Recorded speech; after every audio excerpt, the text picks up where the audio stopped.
नमस्कार. आवाज लोकशाहीमध्ये आपल्या सर्वांचे सहर्ष स्वागत. दौंड शहरातील गटारीच्या पाण्यानं केलेल्या हैदोसामध्ये आज मनसेचे पदाधिकारी सचिनजी कुलते साहेब आणि काही महिला भगिनींनी ठाण मांडून काही वेळ आंदोलन केलं.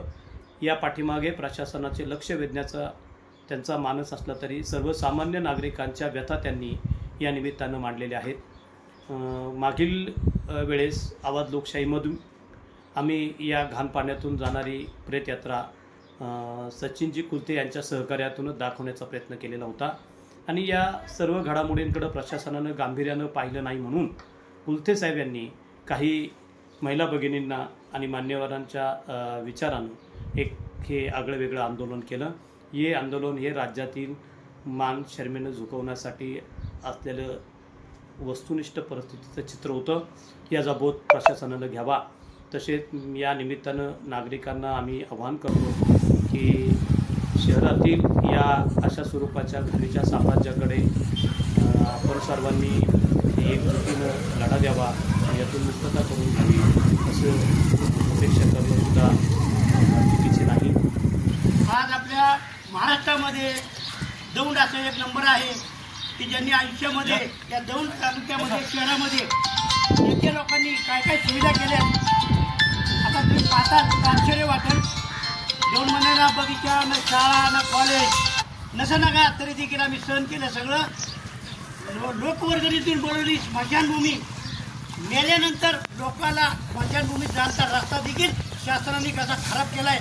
आपण जर पाहताल ते हात चिखल उतरून शासनाच्या डोक्यावर का टाकू नये. मला सांगा बरं, आज स्मशानभूमीमध्ये गेल्यानंतर माणसाची मयत कुठून घेऊन जायची आणि एवढी घाणमध्ये आज आमचे सचिन कुलते मनसेचे तालुका अध्यक्ष आणि स्मशानभूमीचे सर्व आज ही जो परिस्थिती त्याच्यावर येत असेल वाईट वाटतं. या गोष्टीचं लोकांच्या कष्टाचा मेहनतीचा पैसा आम्ही स्मशानभूमीत लावलेला आहे. स्वतः काही करत नाही. ज्यांनी केले त्याला सहकार्य करत आहे. आज 1.5 महिना त्या माणसाची कळवळ पाहिली मी. तो मला परिस्थितीत मानला मंत्री मी इथून उठणार नाही. की ज्याला म्हणलं बाबा जरा थांब आपण जाऊन भेटू, तहसीलदारांना भेटू. अधिकारी दौंडला कुठेही नाही. असं एकमेव दौंड आमचं आहे. आता उद्या इलेक्शन लागले की दारात 5-5, 10,000 रुपये येतील. 5 संपलं परत 5 वर्ष कुणी बघायचं नाही. ही अवस्था आहे. एकही नगरसेवक नाही, एकही प्रतिनिधी नाही. असं आमचं सुंदर दौंड बघितलं ना बघा. त्यांना काही घेणदेण नाही आहे. तुम्हाला पैसे दिलेत म्हणजे विकत घेतले. सगळ्यांना लाज वाटली पाहिजे या गोष्टीची. मी निषेध करतो प्राण क्रांती आंदोलन त्याच्या वतीने. तर ही वेळ आधी येत असेल तर कुलते भाऊ कुठलाही विचार करू नका. ती सगळी घाण घ्या आणि नगरपालिकेत टाका. काय गुन्हे दाखल होतील आम्ही त्याचा विचार करत नाही. जर तहसीलदार असतील तर त्यांनी गोष्ट ऐकावी आणि तातडीने ते येऊन हा मार्ग सोडवा. जर 2 दिवसाची घाण निघली नाही तर आम्ही दररोज ही घाण काढणार आणि तहसील कचेरी त्याच्यामध्ये टाकणार. मी पोलीस डिपार्टमेंटला विनंती करतो की आपण या गोष्टीकडे लक्ष द्या. गुन्हे दाखल करून तुम्ही मोकळे असाल. नागरिकांचा मार्ग मोकळा करायचा. ठीक आहे, त्याचे घरचं काम आहे का? नागरिक देखील येत नाहीये. सर्व मी महिला मंडळाने विनंती करतो. आज एवढा मोठा समूह इथं आलेला आहे. मला सांगा त्यांच्या घरामध्ये लहान लेकरं आहेत. त्यांची परिस्थिती काय आहे? सांगा त्यांना. रोगराई काय झाली की दवाखाने रिकामे, सरकारी दवाखाना बंद. अशा परिस्थितीमध्ये जर अशी परिस्थिती निर्माण झाली असेल तुम्ही धावा करून मेलेले मुर्दे माझं म्हणणं आहे. मेलेले मुर्दे तुम्ही नगरपालिका जर यांनी 2 दिवसात केलं नाही तर आम्ही एकही प्रेत यात्रा येऊन देणार नाही. त्या सर्व नगरपालिका किंवा तहसील कचेरीमध्ये राखू. त्याची सर्व दक्षता आपण घ्यावी एवढी विनंती करतो. शासनाने तातडीने दखल घेतली नाही तर आम्ही 10-11 वाजता ही सगळी घाण नगरपालिका आणि तहसील कचेरीत टाकू. तुम्हाला काय गुन्हे दाखल करायचे ते करा. आम्हाला काही त्याची घेतले नाही. जर नागरिकांना सुविधा मिळत नसेल तर आपल्या देखील त्या भाषेचा अधिकार नाही हे लक्षात ठेवायचे. धन्यवाद सचिन भाऊ.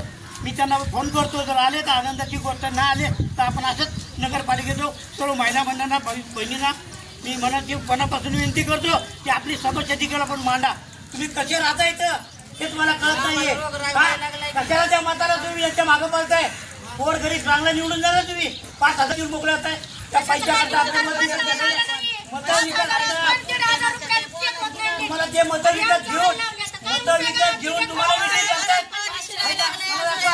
ऐका प्यायला पाणी पिण्याला काय आता लाजा वाटला पाहिजे यांना. स्वतःचे घर बघा कसे ठेवले त्यांनी. यायला आम्ही मागं लागलो त्यांच्या.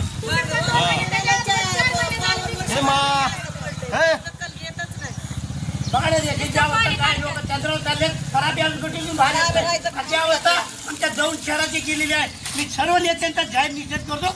जर आपण हे 2 दिवसात विषय सोडला नाही तर आमची प्राण संघटना देखील या गटरीमध्ये येईल. प्रेत यात्रा सगळ्याच स्मशानभूमीत न जाता म्युन्सिपाल्टी पुढे झाला म्हणजे यांच्या लक्षात येईल.